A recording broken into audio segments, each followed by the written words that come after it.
All right, that's enough of that. Yeah, man, Dune 2. I really like this movie. Main reason starting off with, of course, little Irish jig there, and just want to make sure I properly shout it out here. The Wolf Tones, actually a local group here in Philadelphia, well, based out of Philadelphia. Uh, Wanted to give them a little shout out. This movie is about, you guessed it, maybe you didn't guess it, insurgency. So Dune 2, a lot of insurgency going on, and I am down for it, man. To top it all off, this is a true anecdotal story. Believe it, don't believe it, it really did happen. Walk out of Dune 2, and there's a protest for the Palestinian Israel thing going on right outside. So the one thing I can't figure out is if this protest had anything to do with the movie or not. If it was just a good location for them to decide to protest, or if they felt the same insurgent message that I felt watching it. No, but on the real, Dune 2 is a really solid movie. Compared to Dune 1, I actually think I kind of liked it better. It's got the advantage of being a slightly more focused story. This movie has the benefit of being pretty much the second half of a book. So we get the whole first half and all the setup and exposition and all the, this house is related to this house and this is why they don't like each other in the first one. And the second one, in my opinion, really benefits from just being able to cruise on being like into the story, into the crux of like the drama that's going on, and just kind of being able to play off of that. I mean, essentially, you've got yourself if you haven't seen Dune 1, don't start off here for sure. And if you haven't even seen Dune 2, honestly, turn this off right away. Go see Dune 2 before you hear anyone talk about it. It's worth seeing without major spoilers or anything like that. We're not going to do, well, yeah, we'll do some major spoilers. So if you don't want any spoilers, this is not the place for you. We're on the one road, but we're walking it together here, so we expect you to be up to pace with what we got going on. Let's take a drink if you got a drink. But yeah, man, Dune 2 picks up right at the end of Dune 1. We've got ourselves Paul Atreides, his mom. I'll have to like look her name up a little bit later. I don't totally remember her name. To be fair, they don't say her name a whole lot in this. Spoiler alert. They call her like the mother or some shit. She's got like a religious title, so they call her by that for most of the movie. Um, but yeah, man, you're meeting back up with them. They've escaped the Harkonnens trying to assassinate and destroy their whole family, the Atreides. Dune is under attack or under control by the Fremen, more appropriately to speak. Not the Fremen. The Fremen are the natives of Dune. We're having some drinks here, so you're gonna have to put up with that. But the Fremen have taken in the surviving members of House Atreides, Paul and his mother, who I want to say her name is Judy, but I'm not totally sure about that. I will find out in just a little bit. They take them in and they start fighting off the Harkonnens. The Harkonnens are the bad guys. Those are the bald guys. For some reason, everyone on their planet's bald. I don't know if it's like the toxicity or whatever. I've learned since watching these. I'll be honest. My only experience with Doom his Comic Book Girl 19's channel because she's fucking obsessed with Dune. She talks about it all the time. She knows her shit. So if you want to hear someone educate you about Dune, she's definitely a good person to go to. And these movies. So what I mostly know is what's been going on in these actual movies. And what I have to say is I actually like what I'm seeing. So we pick back up. The Fremen have taken in the Atreides. The Harkonnen are ruling over Dune and the Atreides are helping them kind of disrupt that. You've got Paul's whole journey, like trying to get accepted by them. He falls in love with Zendaya. Everybody knows Zendaya cannot resist a skinny white boy with the light eyes and the dark hair. He gets the light eyes, you see, as he goes through the story. Um, and it's really a story of Paul kind of coming to his own and sort of wrestling with this title he's been given of being like a religious prophet to these people versus also being a effective and realistic political leader amongst the Fremen. I really enjoyed it though, man. So, let's get into some things here. I'll get into some graphics. I'll shrink myself down here. Uh, Overall, really solid movie. I really dig the cast, man. I really, let's just look it up here. Dune 2 cast, Dune 2 cast. And then I just got them in front of me for at least a little bit of quick cheating.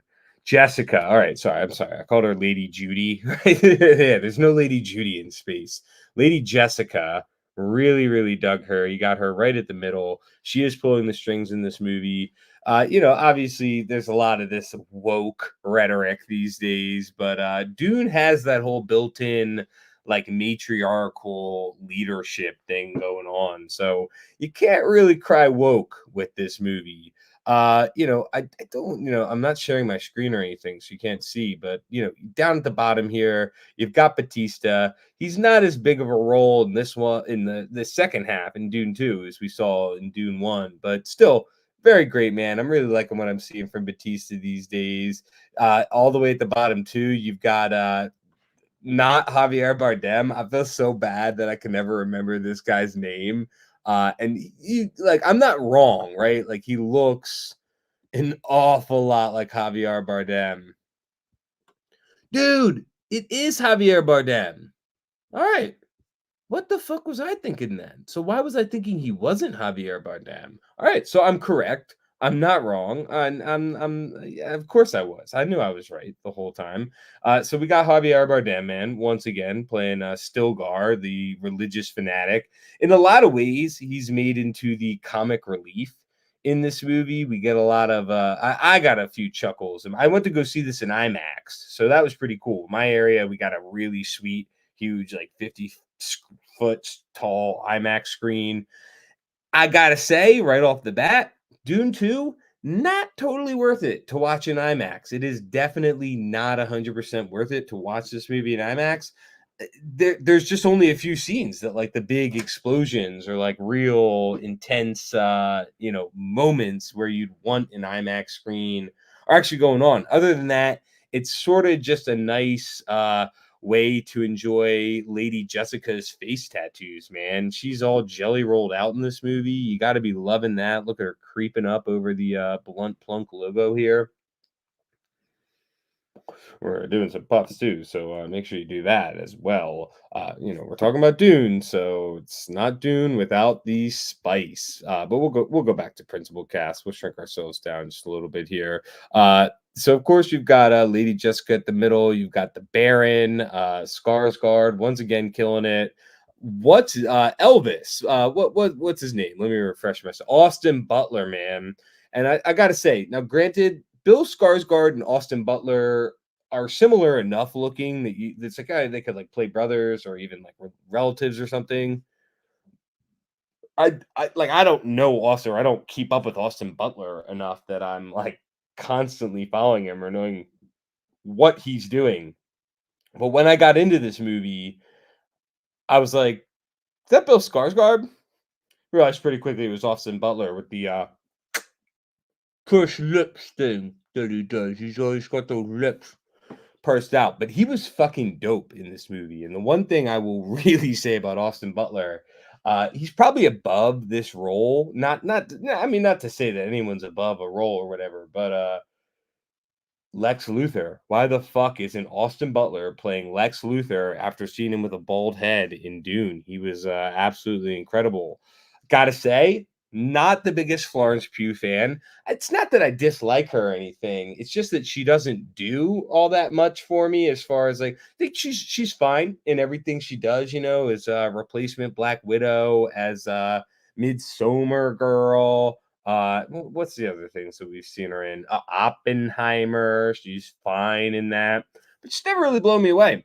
I really, really liked her in this role, man. I'm excited to see more of the princess. And then Zendaya and what's his name? Little white boy, Charlemagne.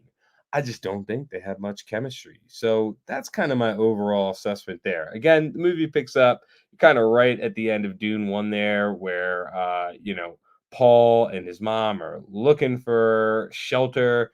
Paul kind of quickly starts proving himself amongst the Fremen. These two get together, Zendaya and Paul. he starts to win them over as his mom works towards like, well, tattooing her face like Jelly Roll. But on top of that, getting everyone on board with the prophecy that Paul will lead like this revolution against the Fremen, who are both House Atreides and against the Harkonnens. Fremen sounds evil, right? So you kind of want to say that they're the bad guys, but it's the Harkonnens. Lead this revolt against the Harkonnens for the Fremen. Yeah, man. So movie goes on. Paul kind of builds as we go. I gotta be honest, I'm not the biggest Timothy Chalamet fan, and I dug him. I dug him in this role. I dug him as Paul. He gets really badass in the third act, so that's definitely enjoyable. His mom's pretty awesome. I like that she's playing dual characters. You already know she's pregnant if you've seen the first one. And so she's essentially playing herself and the daughter, which is pretty interesting. She's playing like this unborn character who I assume is like pure or something, but someone will have to explain to me why like they like can just understand everything. And that's maybe one of the first things I want to touch on with this movie, which is that I mean, Dune is dope. Don't get me wrong, Dune is awesome, but let's point out some fucking insane Deus Ex Machina aspects of this story that it's like, oh, that's great that that's just built in. And it is great that it's built in because this is the story you're buying. I'm always been a believer in your logic, your rules can get as ridiculous as you want them to be as long as you back them up and stand by them. So all of that is totally fine in my opinion. But where things can start to get a little bit ridiculous, it's just sort of like the easy outs, you know? And all I mean by that is things like the voice. The voice is a cool power, but Paul learning to use the voice in this movie, man, like it's just like this fucking thing that it's like, oh, pretty cool that you're just able to get out of that situation just by telling someone something. Wow. Uh, but besides that, man, I would say that there's really not a whole lot of like logical flaws in it. The voice is just kind of one of those things where I sort of look at it and I'm like, I'm not totally in love with this concept. What I want to do actually is pull up the trailer here and sort of take a look at if this really lived up to my expectation or our expectations of what this movie was and how it was cut together. Let's check. It's okay. That's like the end of the movie right there. That's like the big final scene. So interesting that starts off that way because I've always been one of these people. I avoid trailers in general. That's why we're watching it now after I've seen it. I avoid them in general for the most part because it's like you're looking at like the literally the third act of that movie in that first scene there. So it's like you're watching the movie. I'm one of those people who I'm sitting there watching the movie and I'm like, when's when's the scene where the big explosion happens next to the big reflective ball? It's okay. Oh, we've got closed captions on by accident. Don't want that. I'm here. It's been a while since you've had one of those nightmares. Tell me, what was it about? What was it about? So Spice gives him strange nightmares. I like the whole thing with the spice, the mysterious stuff with the spice. It's probably the coolest thing about this fictional universe. Fragments. Worm piss. We've got worm piss there. It's only fragments. Now, this was interesting. If you've seen the movie, you know that there's sort of this divide amongst the Fremen, whether the whole prophecy and the religious stuff is real or whether it's total bullshit. They jokingly, it seems, call this worm piss, as in the piss of the sandworms. But do we think do we think this is worm piss, this life water, or is it like I assumed it was like the blood of the worm, but maybe it is the piss. God, who knows?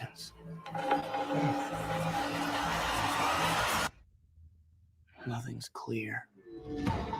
You can't see things We've fully. been fighting the Harkonnens for decades. This was cool. There's a lot of good action in this movie, and again, I'm not here to make any statements, but this movie, pro-Palestine. It certainly is. Boom. My family's been fighting them for Look at those centuries. Palestinian Trump. Your blood comes from dukes. That had to have been from. Well, I guess that was from this and movie. Great houses. I got something to say Here, about her too we're later, equal. Lady Jessica. What we do for the benefit of Oh, all. you're with him. I'd very much like to be equal to you. Maybe I'll show you the way. So of course these two. Let me know what you think. I didn't think they had any chemistry at all. They're both good actors too.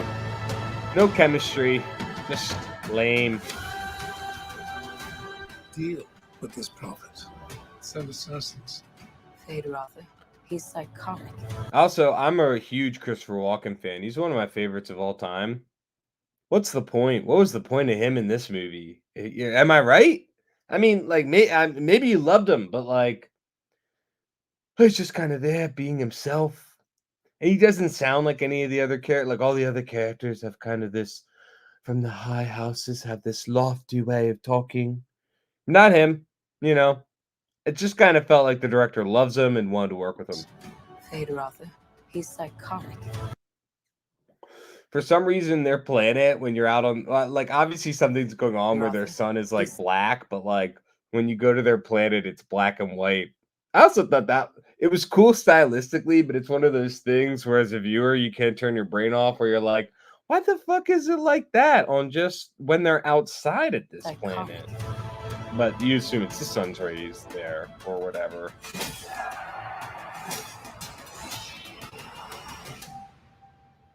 I see possible futures all at once. Oceans And so on many Dune. futures, our enemies prevail. But I do see Batista. the light. There is He really didn't no get a place chance to run. shine in this one, did he? No. This is the end of the movie again. These are, sort of the big assault on the Emperor. They're riding the sandworms in. Paul learns to ride a sandworm. My allegiance is to you. Do you believe me? He says that, and then he ends up marrying. Well, listen. My allegiance is to you. And he marries a white girl in the movie. Do you believe me? Bullshit. Allegiance to her. This is a form of power Bitch. that our world has not yet seen. The ultimate power That white girl. I like her chainmail that dress. our world has not yet seen. The ultimate power. I am in chainmail. Florence Pugh. Everyone's seen me naked. It's not even exciting at this point. No, it's just part for the chorus. You pretty much expect her to be naked in this movie, and she doesn't. You will never lose me as long as Have you ever stay where been? you are. Consider what you're about to Water. do, Paul Atreides. Oh, they said when the water overflows, right? There's him leading the Fremen. She gets very upset. She's not into the religion. That's her leaving at the end of the movie. Again, spoiler, spoiler, spoiler, spoiler. You know the Fremen are going to take them over, pretty much. I mean, you probably guessed that anyway. And guess what, everybody? Dune is the name of the planet. Wild.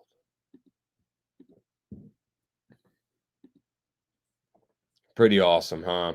So that's Dune for the most part, people. Now, the one thing I wanted to say about Lady Jessica, this actress is great, man. What's her name? I'm not that familiar with her. Rebecca Ferguson. Rebecca Ferguson is everything that Elizabeth Moss wishes she was. I've never been able to quite pinpoint this before, but sitting in IMAX, I'm looking at all these crazy ass scenes with, fucking Rebecca Ferguson's tattooed ass jelly roll looking face in this movie, going about her business, especially here, right? And I'm like, she looks the way we wish Elizabeth Moss looked.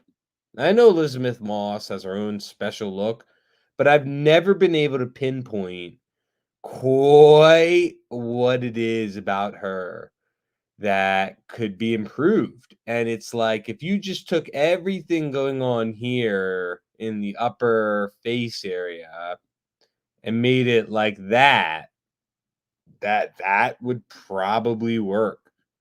But yeah, man, Florence Pugh is in this movie. She plays the princess of the emperor. I suppose she's being quite handedly manipulated. She's obviously a student of the Bene Gesserit, and Paul Atreides is really pulling one over on him. Again, fucking Austin Butler, man, killing it in this movie. Austin Butler absolutely crushed. You might be my single favorite character in this movie as far as just being like a new character who was introduced that was fun and horrible and just interesting to watch. We get introduced to Fish Face here, man. Everyone makes fun of that girl who played Ariel from The Little Mermaid, but let's be honest, man. She is the queen of the fishy look. That's Paul's sister for sure. I mean, it's not really explained, but we see her in a vision once Paul becomes the Quizax Tesseract in the third act, and just starts crushing it. Really, overall, I kind of got behind him. I'm always like, fuck this little pussy, you know? And then he goes and does something like this, has an epic knife fight, and next thing I know, I'm on his side. Now, let me know in the comments what you think about Paul choosing the white girl over the girl of color. Pretty messed up, in my opinion, man. Zendaya was there from day one, but then Florence Pugh comes up, and next thing you know, he's like, nah, I think I like this instead. Not cool, man. But let's be honest, even like that, pretty hot, kind of like a BDSM sort of a thing going on. But yeah, I mean, overall, I know it's a little random. We've had some drinks. We're just kind of going for it here. Just wanted to get on touch base on this Dune 2 that everybody's talking about. But it is pretty good. I would recommend seeing it. It's not worth it in IMAX. It's cool in IMAX, but it's not like you got to see it in IMAX. Even Oppenheimer, for the one scene with the bomb, was more worth it than this whole movie in IMAX. So just go see it. Enjoy it. Definitely see the first one before this one. It's very much a continuation of it, but it benefits from being a continuation of it because you just get to ride with the characters. It's a much tighter story than the first one. Again, you're just with the Fremen, you're with the Harkonnen, and you're with the Atreides, and then that's pretty much it the whole story through. So you're just kind of rocking with those three crews for the most part. If anything, the Harkonnens get a little bit shortchanged in it. Again, I personally really, really fucking dug, particularly Austin Butler as this dude. It probably says right here what his name was. Fedrutha, the spoiler alert cousin of Paul Atreides. We find out that Paul is half Harkonnen, half Atreides, and this is some kind of plan by the Bene Gesserits to breed the Quizax Tesseracts that he ends up becoming. So that is how you make a Quizax Tesseract, people, man. You got to blend a Harkonnen. You got to blend in Arakan. Arakan, yeah, sure, Arakan, and then ultimately, yeah, we should use her for that. Bread and Arakan, and then you get yourself a Quizax Tesseract. We find out that his grandpa is Skarsgård, and he kills Skarsgård and gets the revenge for his dad and all that good stuff. And he ends up taking over and defeating the Emperor, demanding Florence Pugh's hand. And the other main houses don't accept it, so we will see where it goes from there. But yeah, man, overall, I would give it on like the classic 10 scale, I would give it like an 8 or somewhere around there. On my personal scale of 4 blunts and 4 guts, so you could be in between. You could be all the way up to 4 blunts, you could be all the way down to 4 guts, or you could be 0 in between. There's a 7th option there or a 9th option there. I would definitely put this at about 2 blunts. This is 2 blunts. Yeah, doesn't feel too high, doesn't feel too low. It's enjoyable. It's a solid sequel. It does a lot better than a lot of other sequels, and it continues on with what it's building. Whether or not you're really into this new version of Dune, if you're like a book hardcore purist, I could see it maybe being a little bit upset with certain aspects of it. I'm sure it does skip over certain things that these guys really really love. But at the end of the day, man, you got a pretty solid flick here. Pretty interesting themes of insurgency going on. Again, man, why is the sister always got to lose to Whitey here? But, that's something that we're all working on. And some pretty fucking great action here. So go see Dune 2. This was just me getting on, having a few drinks with you, giving some remarks about it. But it's really, really solid. And if nothing else, through this, we figured out that Rebecca Ferguson is everything that Elizabeth Moss isn't. For some reason, I can't get this out of my head. She is everything that we wish she was. But Dune 2, fucking killing it. And the main thing you need to know going into it is in fact, an insurgency movie. But that's what we've got for today. We'll go back to our number one insurgency song as we enjoy the rest of the evening. So stay safe, everybody. Get out there, have some fun. It's not that late, even on the East Coast here. It's not that late. I'm going out. Go on out. Get out there. Do your thing. All right, everybody. Take care.